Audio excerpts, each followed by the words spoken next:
Recording studio Bihar Sharif. आबे दे दे लैबौ तोरा गोड़ावा के पायल, करे नहीं तू हमरा परेशान। आबे दे दे लैबौ तोरा गोड़ावा के पायल, करे नहीं तू हमरा परेशान। अगे छोड़ी देबो मेडिकल जाला बलगे मऊगी, खोल देबो सिंगार के दुकान। आगे छोड़ी देबो मेडिकल जाला बलगे मऊगी, खोल देबो सिंगार के दुकान।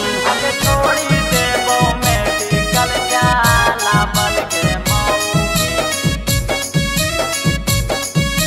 म्यूजिक बाय नीतीश राज।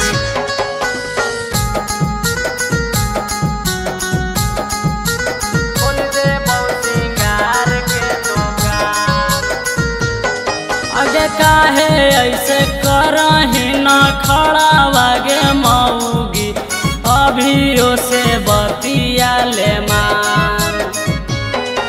आगे काहे ऐसे करही ना खड़ा वागे मऊगी, अभियो से बतिया ले मान। आगे छोड़ी देबो मेडिकल जाला बलगे मऊगी, खोल देबो सिंगार के दुकान।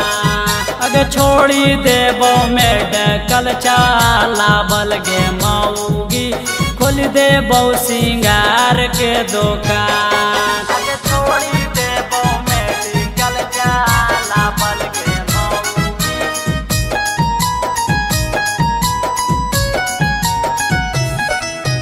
खोल देबो सिंगार के दुकान।